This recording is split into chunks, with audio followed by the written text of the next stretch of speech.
it would just slice right through the tissue. Oh my god, is this the equivalent of like when guys see people getting hit in the balls? Because it sounds so painful. What? Yeah, she takes the phone, goes right into essentially the owner of this company, and is like, "This is what he just told me to do." That guy was like fired on the spot, bro. Yeah. Never have I ever. We've done it with a fellow doctor, but this time I'm joined by a firefighter. Fire department Chronicles in the house, baby. You ready? Let's do it. Boom. I watched a lot of Fire Department Chronicles, as you guys know, but I actually also watch Dr. Mike every once in a while. It's just hard to react to him because a lot of his own videos are reactions. It can become a reactception really quickly, but he does really interesting medical videos, so I enjoy watching him. Never have I ever removed anything strange from a person's body. Okay, prediction. Probably, right? I don't know about firefighter, because firefighter / EMT, maybe not on the spot. I'd assume they bring the person to the hospital, but doctor? Yeah, for sure, right? Oh, of course. You don't understand what I pulled out of my patient the other day. Okay. It was huge. Huh? Huge. Huge. Splinter. Wow. Splinter. Yeah, kind of a buzzkill now. You're like explaining. So good thing in my field is anything that goes in the body stays in the body. We're not even allowed to take things out of people. That's what I thought. Figured it makes more sense to take them to the hospital and then, the doctors can take care of that. Really? Yeah, if you're in the field. Just in case there's tamponade from the... Yeah, I've ran on guys with 3-foot lightning rods sticking out of their back. They fell What's a through it. lightning rod?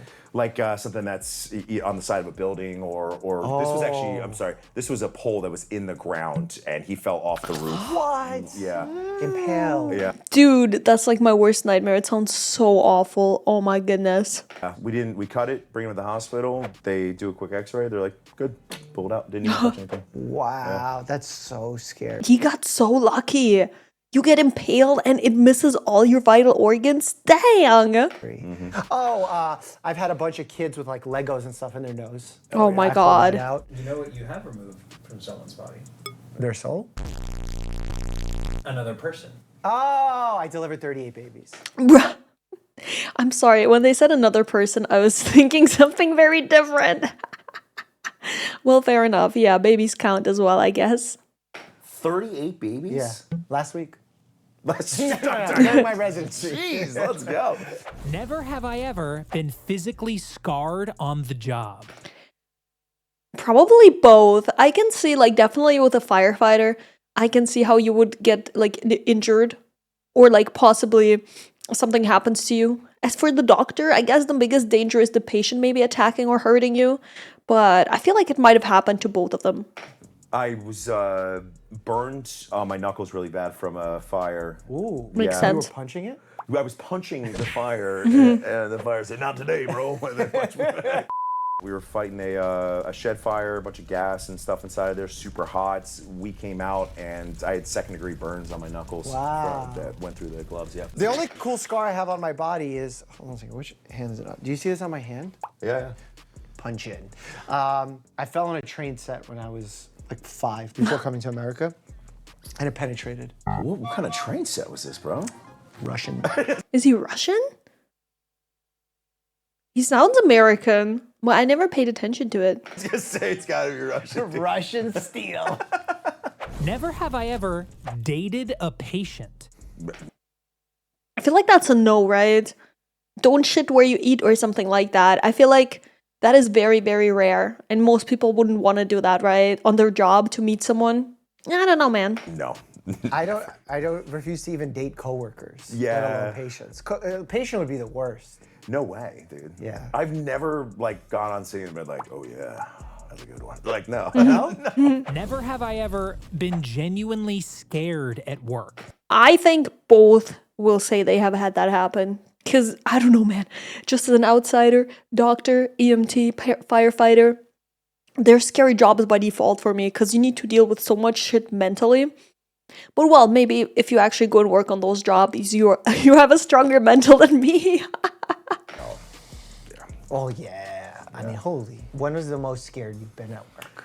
So we had a fire at a UPS or shipping factory, and the fire was in the middle of the entire factory.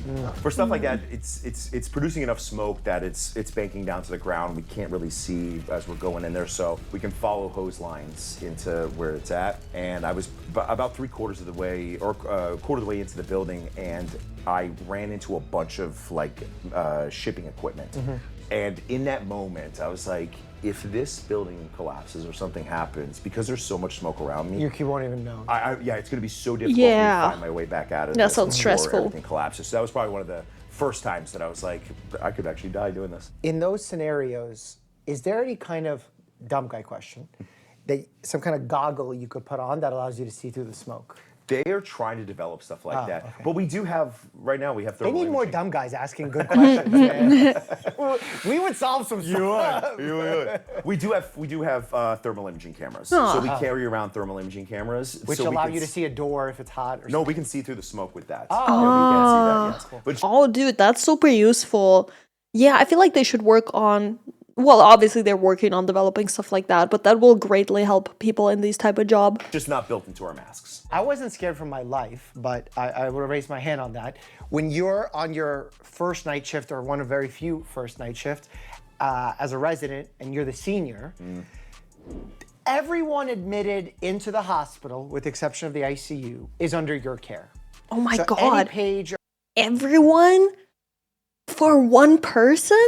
That seems very stressful. But I guess, I mean, it seems to be working, right? about any patient comes to you, any rapid response, meaning some medical scenario starts happening with a patient, comes to you. Any code blue is run by you. Anyone that comes into the ER that needs to get admitted into the hospital is on you. And it's just you and your junior resident who doesn't know much. Oh, okay.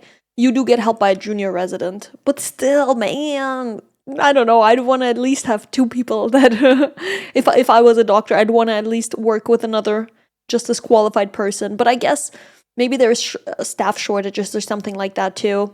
Who's just there basically helping you out. So there were times when you're like 4 admissions, 2 rapid responses, code blue, you're trying to juggle all this stuff, and you're not doing it perfectly, but you're just doing enough to stay afloat. Yeah, I've dropped off a couple times at hospitals where there's 2 nurses. I mean, it's a very large facility. Like, it's 2 nurses and 1 physician. And I heard that there's in general a huge shortage on nurses.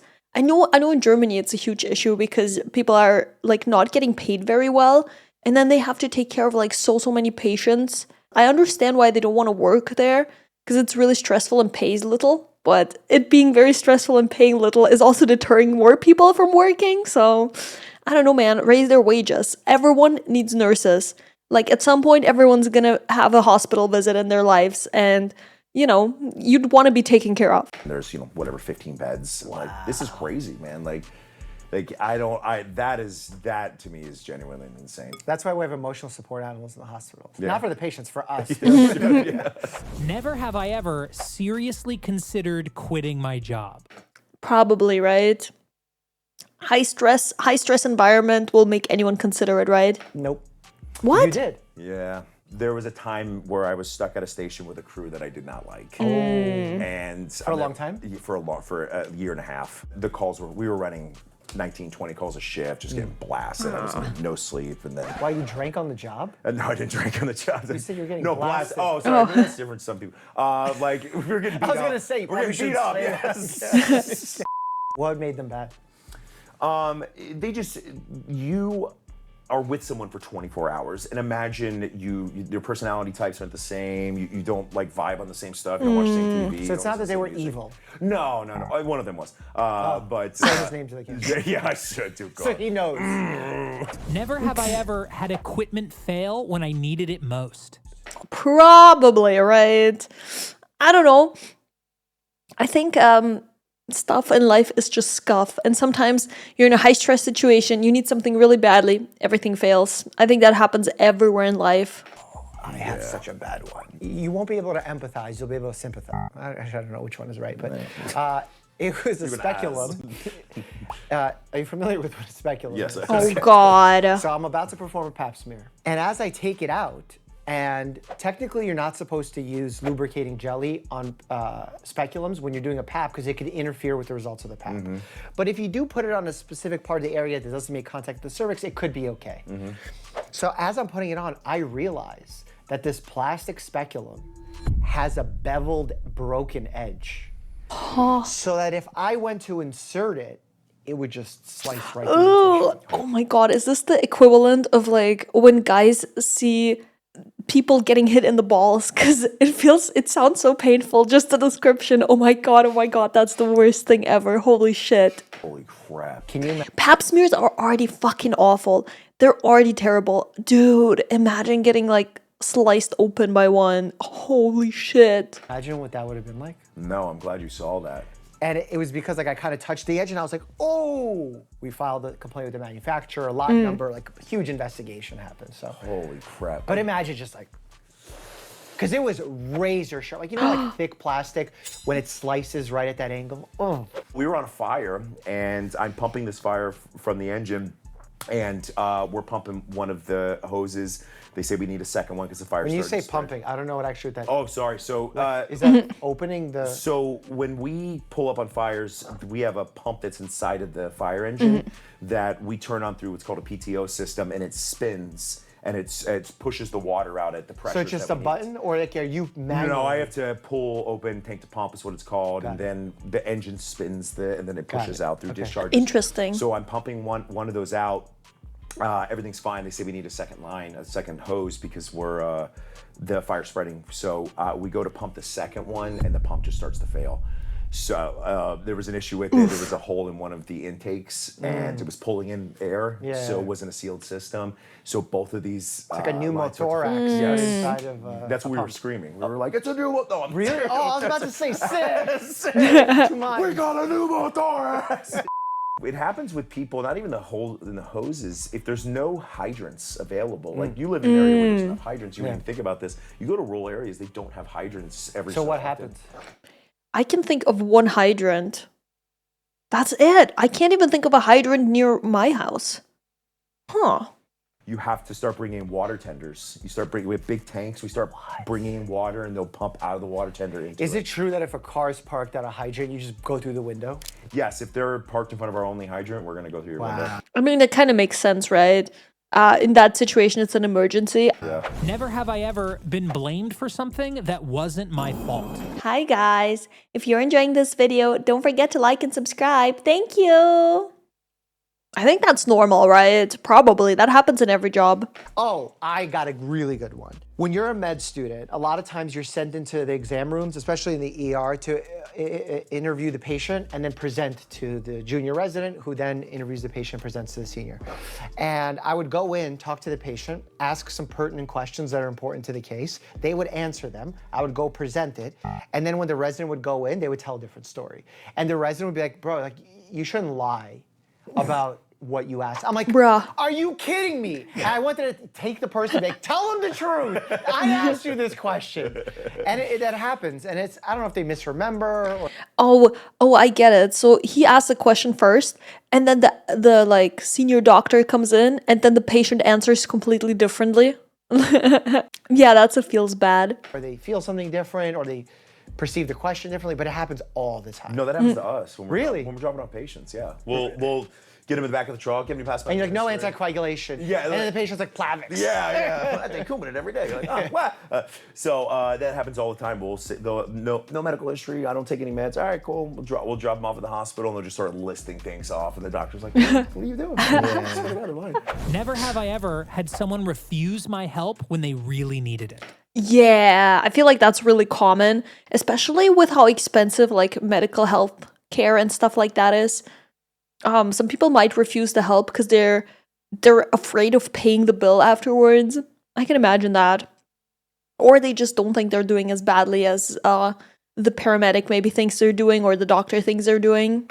One of my favorite things ever was we show up to this lady, and she says, hey, my husband needs to go to the hospital. I'm like, sir, do you want to go to the hospital? He's like, I want to go to the hospital. I'm like, come on, you should go to the hospital. She's saying, she's like, his foot, he's got to go. He's like, I'm not going, I'm fine. All right, fine. She goes, can can you just look at his foot before you leave? Because we're not allowed to take people, it's kidnapping, that kind of thing. I was like, all right, fine. Is it Yeah. kidnapping? If someone says I do not want to go to the hospital, they're alert and oriented, then we're not allowed to take them. Assuming they're not a danger to themselves or anything. But isn't, like, if they're sick and you think they need to go, isn't that a danger to themselves? I mean, what are we talking? Like their leg hurts. It's but they gangrenous.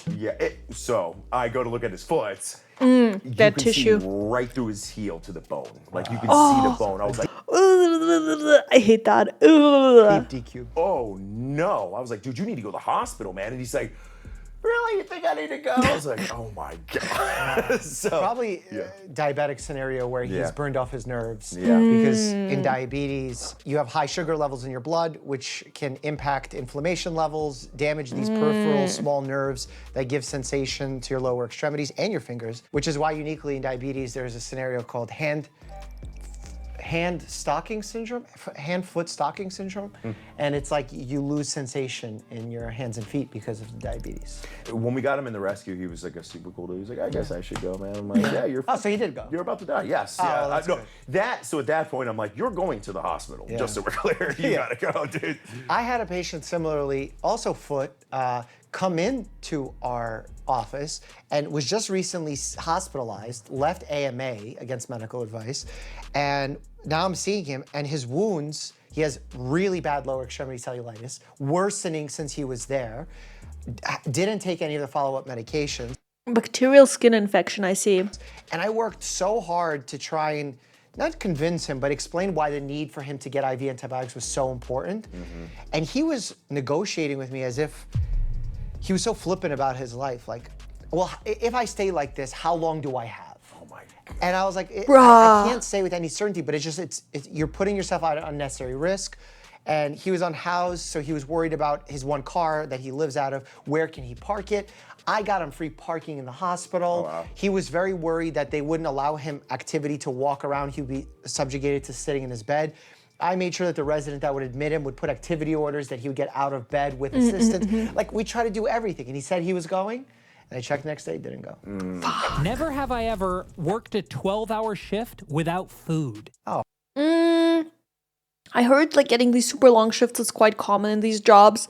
And I'm sure you just sometimes get them where you're so busy you can't eat. So probably, yeah. No. So I definitely have. Yeah. Yeah, of course. I've gone 18 hours without eating on a shift. Right, I'm sure you have too. Yeah, I've definitely gone long periods of time where I'm not eating. When we go to these the hospitals, they're cool. They have EMS rooms, so they'll have little snacks. something Yeah, that he I just can like, throw in there jams real something. fast. Yeah. But definitely not a proper meal. No. That's a big thing I hear from a lot of nurses. Is like they just don't eat for 12 hours Yeah. or 16 hours. Like that's crazy. Never have I ever yelled at a coworker like Dr. Robbie on The Pit. Probably. Oh, he's already raising his hand. No, they probably have. Come on. I yelled. I yelled. You yelled at somebody? You strike me as such a nice guy, so calm, chill. God, you're the first person ever said that. That's insane. We were arguing about something that happened on a call. Neither of us were very happy about it. And once I start rolling, I become quite passionate. Okay. And it was, Well, passion is good. yeah. I got into an argument with one of my nurses. She's been on this channel. She's awesome. Her name is Nurse Ginny. She's been a nurse for 175 years. Oh, nice. And Oh, I wow. asked her to order an EKG That's a lot of years. Damn. Immortal? because in looking at the patient's labs, they were hyperkalemic, elevated potassium, and I needed to make sure that there was no arrhythmia as a result. She assumed that I was saying that the patient had chest pain and needed an EKG, and was like, the patient has no chest pain, I'm not ordering an EKG, leave me alone, I'm busy. And I was getting really mad. I said, you don't understand why I need an EKG. I need an EKG. She's like, you're always bossing me around. I'm not getting an EKG. You don't need an EKG. There's no chest pain. And then my boss came in, he settled it, and we're okay. Oh, that's good. Yeah. But we had that mom-son relationship. Yeah. Where she was my mom. Yeah. I wasn't hers mom. Never have I ever thought a coworker should be fired. Oh, come on. That's normal. I think everyone thinks that. I think at all points in time, in some sort of Yeah, we should say the coworker's What's his name? Let's get him out. Let's get him out. When I was a med student, I was rotating through all sorts of different medical hospitals and clinics. And I remember I was on my surgery rotation and I was scrubbing into a procedure. I believe there was a small tumor identified in the chest cavity. And we were going in to take a biopsy of it. And the chief resident was in the room along with the attending. And they started operating, and they're being very casual. All of a sudden, the resident goes, shit. And the surgeon goes, what? He goes, I think I may have nicked the heart. And Oh my everyone God. freaks out. He's like, no. Dude, that's something you don't want to hear during surgery. It's like someone being like, shit! Like, dude, no! No, you didn't. Step over, no, you didn't. And they're like, you can't really see, it was really bad access. Dude. So they're feeling with their hands, they can't tell, the blood's pouring out, we can't tell if it's just a bleeder or he actually nicked like the pericardium. So we're freaking out, no one knows what to do. And he's like, that's it, crack him. So right then and there, crack the side of the ribs, open up the chest fully, convert it to open. Imagine it's just a biopsy. You wake up from the surgery and they're like, yeah, sorry, we had to crack your ribs. I suppose mistakes can happen, but it sucks, you know? It sucks when it does. Turns out it was just a little bleeder, didn't nick the heart. And here's where the bad part is, because everyone's allowed like an error. That's human error. It's part of the risks of going for the procedure. The chief resident was really upset. And the surgeon very arrogantly goes, what are you upset about? Well, this guy works for UPS. You get disabilities, you should be chilling. What the fuck? Okay. What the hell? That is the worst thing ever. Like, yeah, mistakes happen, as I said, but like treating it so flippantly. That's the person, dude. What the fuck? And I was like, wow, man, you f***ing lost your humanity. Like full on, gone. You see people get burnout in the medical field or in all fields, but and it's a sad day to see that, man. Just to lose that humanity. No, I had a supervisor. I was working for an ambulance company, and the supervisor decided he could control the overtime and when people could get it or not. So this girl comes in. She says she wants the overtime or wants to be on a specific truck, and he says, "Okay, here's my phone. You go in the bathroom and figure out what you want to do with this phone, and if the pictures are right, then I'll give you that." What? Yeah. No. What the fuck? No way. So good news is she takes the phone, goes right into essentially the owner of this company, and is like, "This is what he just told me to do." That guy was like fired on the spot, bro. Yeah. As you fucking should be, dude. That is so wrong, dude. That means if that comfort level was there, he's doing that before. Oh yeah. Yeah, just openly, like, here you go. But I'm glad she went right into the person. Oh, cheers to her for standing up for herself. Yeah. Never have I ever laughed at work when I probably shouldn't have. Yeah, That's probably. daily. That's I think dark humor is where that falls. Of course, yeah. Yeah. The healthcare humor is the darkest. I had a lady cut in half from a vehicle. Oh my God. So you show up there and you're like staring at, like, your brain doesn't even process what you're looking at. She was halfly there. Yes, was hit by a car, hit a pole, cut in half, and you're like, Oh my what? God. Like, it's insane what your brain will do. Yeah. Where it won't allow you to process that this can't be real. There's no way. And just getting back, and that was my third dead person for the day. So, Oh my You're having 20 God. calls in that. yeah, so I got back and I was like trying to write the report, and my captain was like, "You good, bro?" Like, I was like, "I'm alive." Like, we both just start laughing, and that was it for the day. So You have to maintain your own sanity, find space Totally. in otherwise dark places. Yes. So that's very understandable. Like I've had patients tell me a dark story, and the way that first of all, I have a good rapport with the patient. Yeah. And they tell me a dark story that like they should not be telling as sarcastically and flat as they are. Yeah. And it made me laugh. And I apologize to the patient. I go, no, I still laugh at this too. Oh, wow. And they're telling me something tragic, but we both found some humor in it. And I'm like, I shouldn't be laughing. And he goes, I know, I shouldn't be laughing. And I explained, I'm like, the reason I'm laughing right now is because of the way you're presenting it. And they go, no, I totally get it. So thank God. I learned a lot about firefighters, but if you want to learn some more, click here to check out my reaction to Chicago Fire. As always, stay happy and healthy. It was really, really interesting to just listen to them talk. Like, it was really, really cool. I really liked this video. Thank you guys so much for watching. See ya.